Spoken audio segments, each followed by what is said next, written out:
À la sortie du film Batman vs Superman, je n'étais pas hypé. Honnêtement, je m'en foutais de ce film.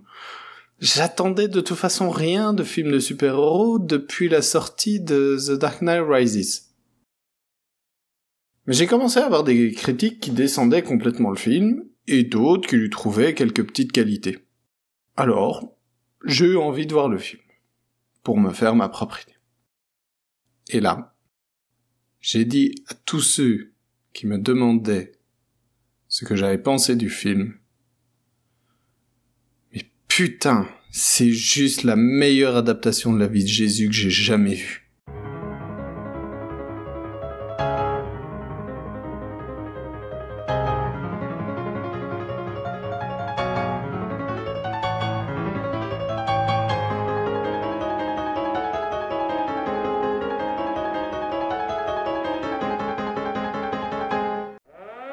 D'abord, je me dois de faire un avertissement. Sachez que la présente émission aura pour but de vous spoiler salement les différents objets culturels que nous traiterons. Un autre avertissement s'impose tout de suite. Je ne vais parler que du film de Snyder. Et honnêtement, j'en ai rien à foutre de savoir que le film ne respecte pas la 20e case du numéro 15 de je ne sais quelle collection de Superman. De toute façon, il y en a tellement, des collections Superman, on s'en fout. Ceci étant dit, commençons. Alors, de prime abord, les gens n'ont pas tendance à voir les rapports entre Superman et Jésus. Commençons par le commencement. C'est un dieu. Je vois vraiment pas comment on pourrait remettre en cause cette idée. Le film ne cesse de vouloir présenter Superman comme un dieu. Certes, il est mortel, car il y a de la kryptonite. Eh bien, en fait ça me rappelle quelqu'un. Ça me rappelle Jésus.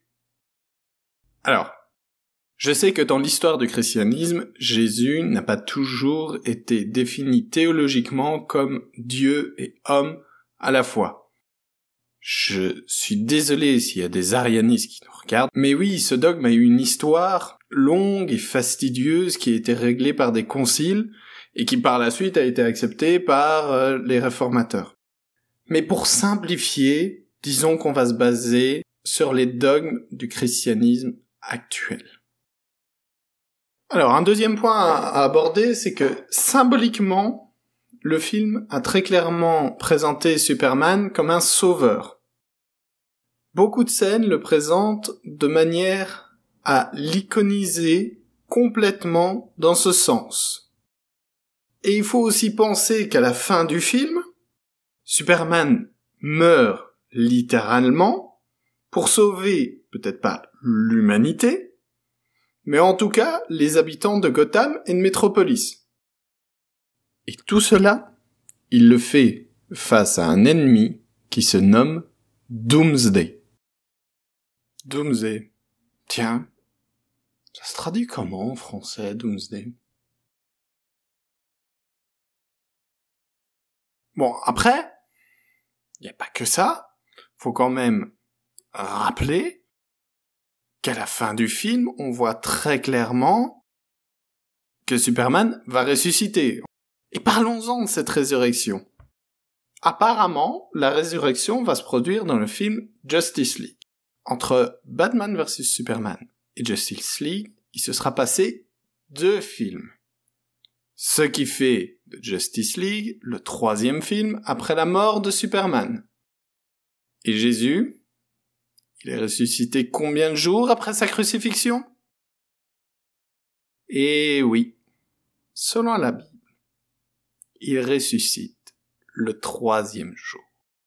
Donc on est à un niveau de symbolique qui s'implique même dans la production des films qui sont en dehors du film Batman vs Superman lui-même.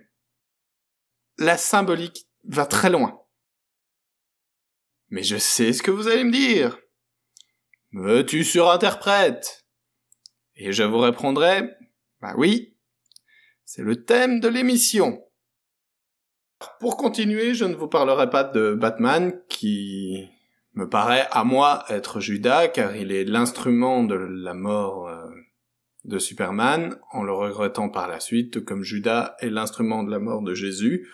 Certes, Batman ne se pend pas.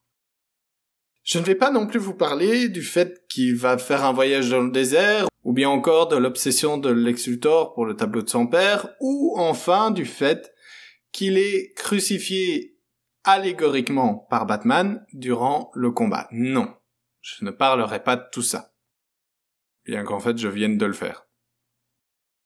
Mais je vous parlerai de l'une des scènes qui a le plus fait parler d'elle, la scène avec Martha. Tiens, c'est de quelle origine ça a le prénom Martha? C'est pas un prénom juif? Honnêtement, je ne saurais dire. Si dans les Batman, la scène qui a fait le plus parler d'elle, c'est celle de la mort de Marion Cotillard, celle de la carte de crédit, ou bien celle dont nous sommes en train de parler. Mais ce que je sais par contre, c'est que le revirement dans le comportement de Batman est très rapide, et qu'il aurait dû entraîner un questionnement de la part de Batman, et pas une prise de décision si rapide.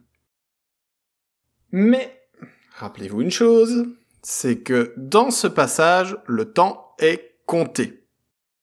Ce qui entraîne deux choses. De un, dans la diégèse du film, cela entraîne une obligation de se dépêcher.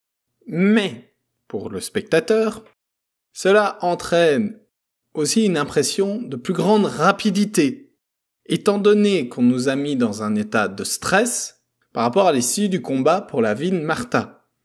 Ce qui nous met d'ailleurs dans un état d'esprit proche de celui de Superman, vu que lui-même aussi doit être très stressé. Cette parenthèse de mise en scène du film étant faite, pourquoi cette scène est importante par rapport à Jésus?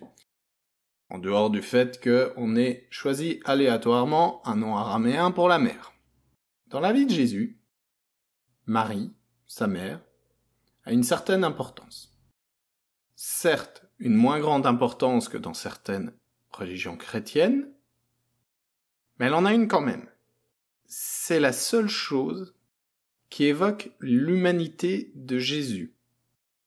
C'est-à-dire que, en considérant que Jésus est Dieu, il est quand même sorti de l'utérus de Marie. On peut difficilement faire plus humain que ça. Et ça, ce n'est pas rien. Le fait que c'est justement le nom de la mère de Clark Kent qui ramène Bruce Wayne à la raison, c'est parce que ça ramène effectivement l'humanité de Superman. Et là, la symbolique de Snyder est complètement ouf.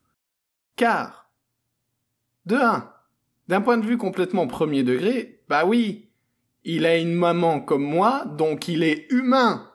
C'est ce que se dit Batman. Mais en plus, d'un point de vue allégorique, il y a l'idée que c'est sa mère qui le renvoie à son humanité. Comme Jésus. Honnêtement, vous pouvez continuer à trouver cette scène mauvaise. Personnellement, je la trouve magnifique. Maladroite, c'est sûr. Mais magnifique. Rappelez-vous bien que rien de ce que je n'ai dit est vrai, et que ce ne sont que des hypothèses.